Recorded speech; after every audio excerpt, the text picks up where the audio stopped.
As a young actor, I never really had a problem remembering my words. My brain naturally made connections with the script that felt effortless and usually just made sense.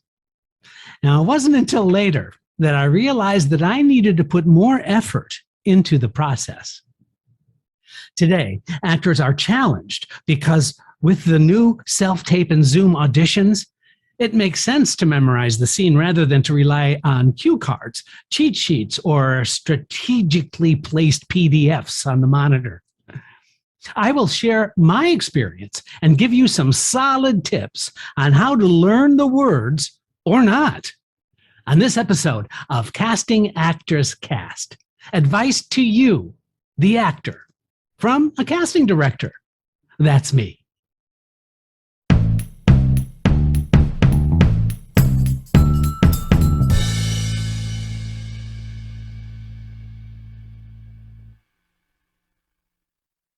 Well, hello and welcome to today's episode of Casting Actors Cast. I'm casting director Jeffrey Dreisbach. Welcome to this episode of Casting Actors Cast. I'm so glad that you are here. We're going to talk about memorizing scripts. Should you?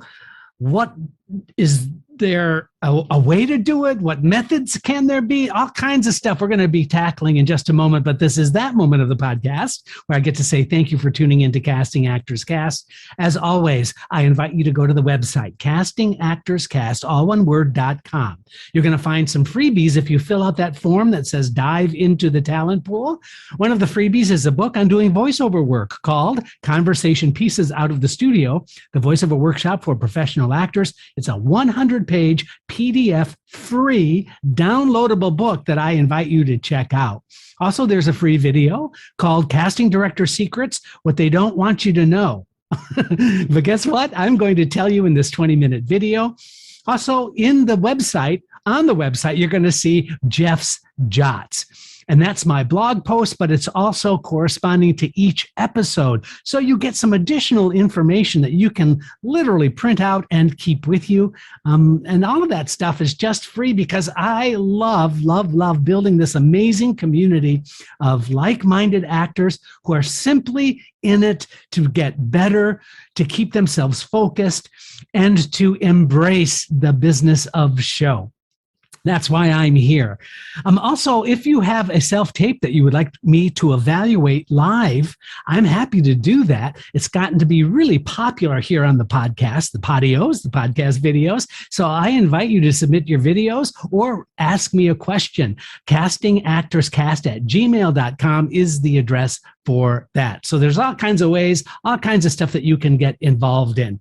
Finally, I just want to say, if you've gotten anything out of these episodes, to please consider leaving a review, perhaps leaving a thumbs up. Maybe you want to subscribe on YouTube or on wherever your podcast provider is.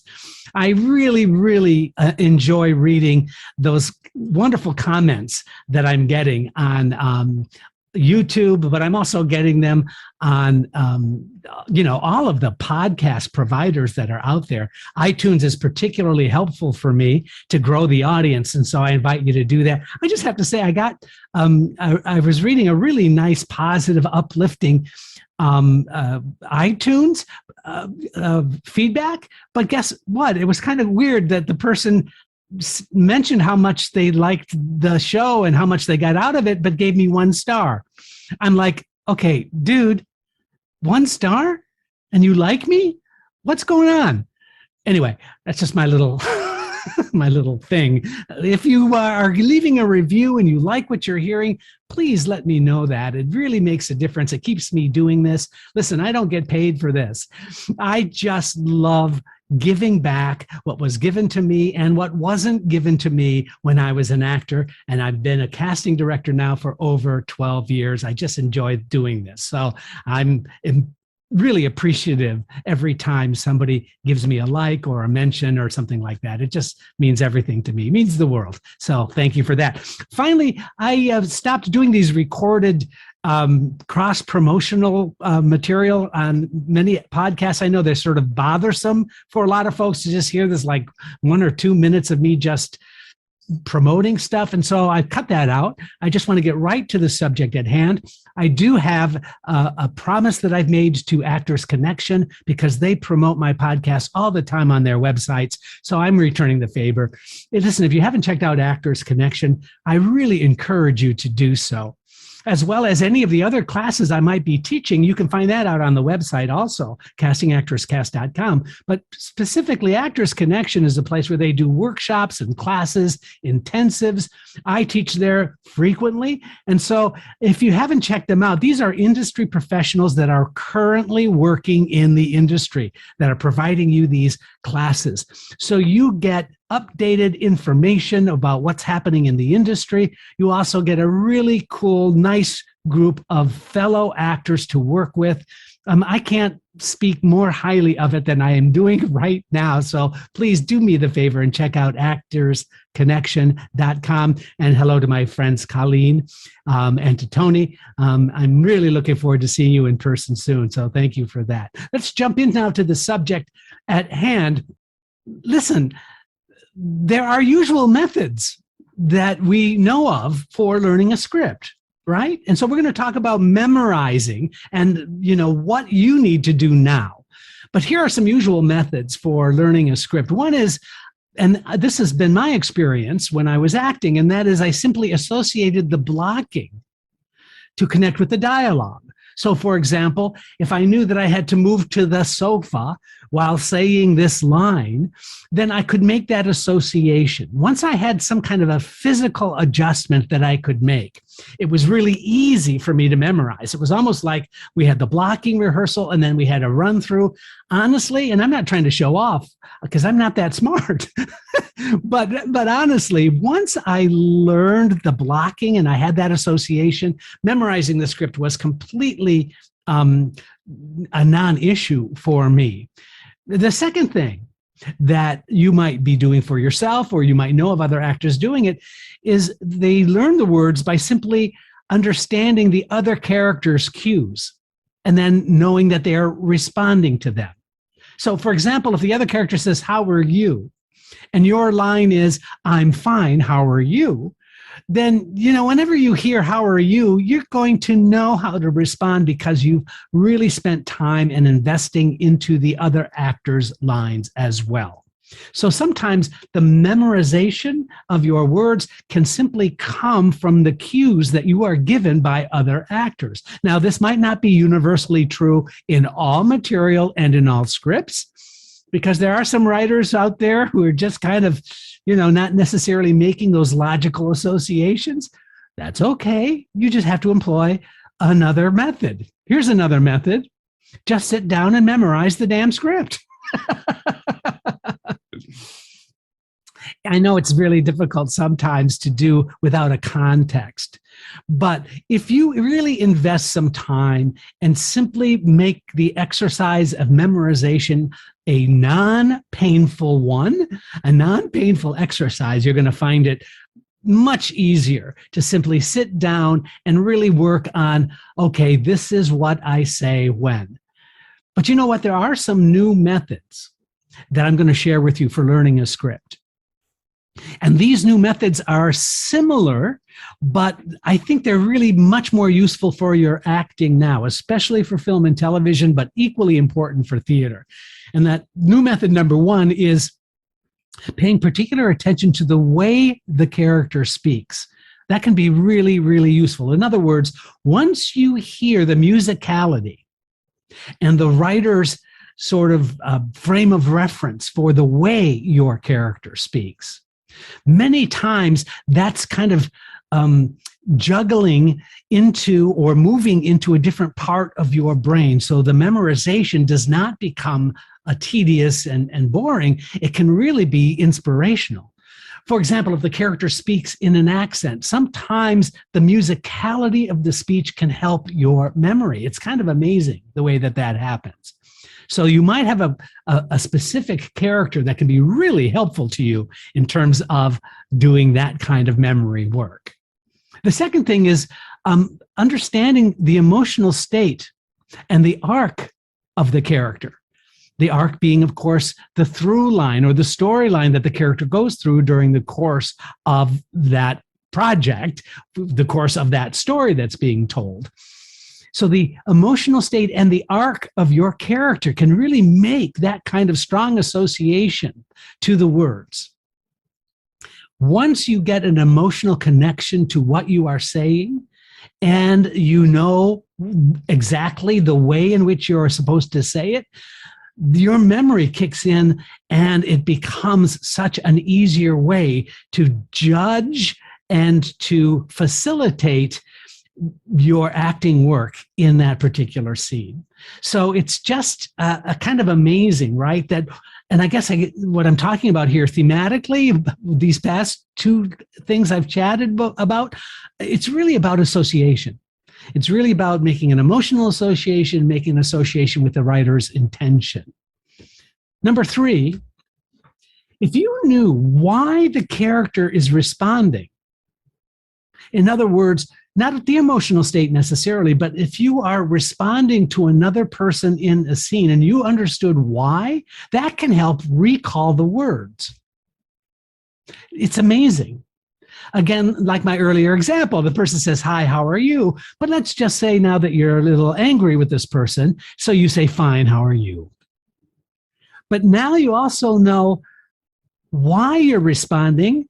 You have to respond to somebody who's asking that question, but you're not that happy about responding. But still, because of the why, you are now suddenly fully aware of the way in which you need to respond, and your memory will join in on that ride, so to speak. So helping yourself with self-submit and Zoom auditions is an important aspect. And that question about, do I memorize my Zoom? Do I memorize my self-tape auditions? And let's kind of dive a little deeper into that, shall we? Remember that for as far as my experience as a casting director now for over 12 years, there isn't really a rule that first round auditions should be memorized. It just doesn't exist. In fact, I'll go so far as to say that many times it's usual not to have that first round audition memorized. Because the answer is that once learned, your acting choices suffer. It's almost as if once you learn the words, you have frozen your interpretation, and therefore your acting choices become more limited. It's not easy to think outside of the box when you're simply relying on your memory about what you're saying while you're saying it. Now, the second reason for not memorizing your first time audition or your first round of an audition is really basically a logistical one, and that is there's usually not enough time to prepare. Sometimes the turnaround for getting a scene and then getting it on self-tape or having a Zoom audition, ready is so short sometimes.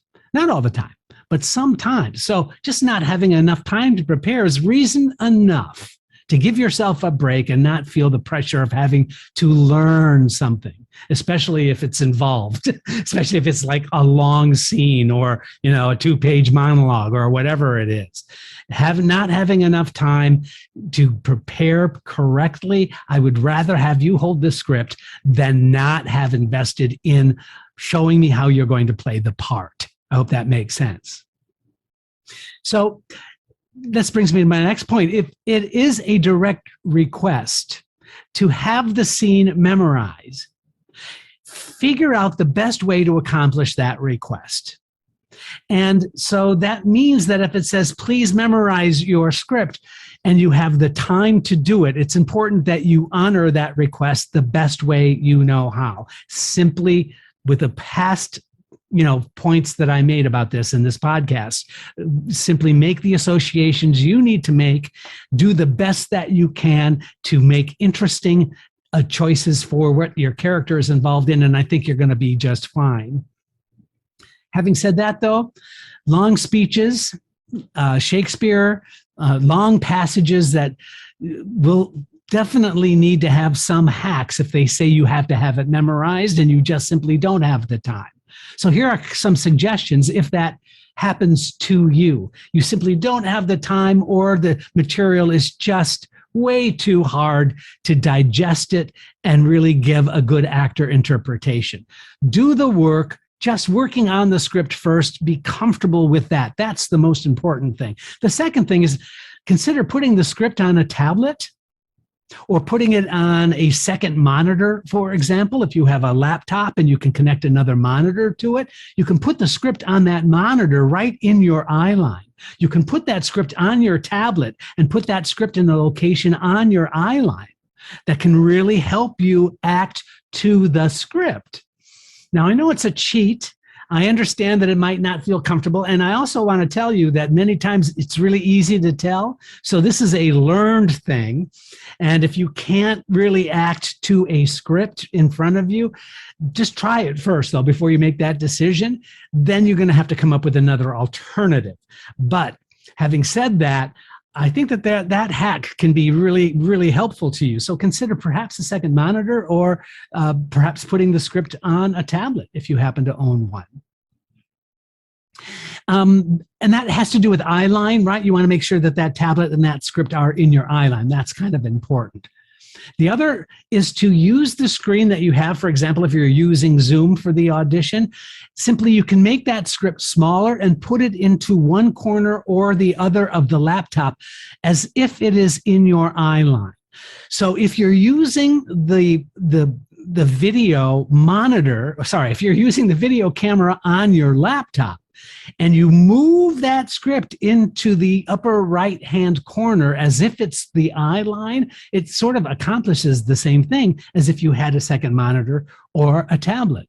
So simply moving the script into the corner of one corner or the other of the laptop so it's not filling up the whole laptop, that might help you.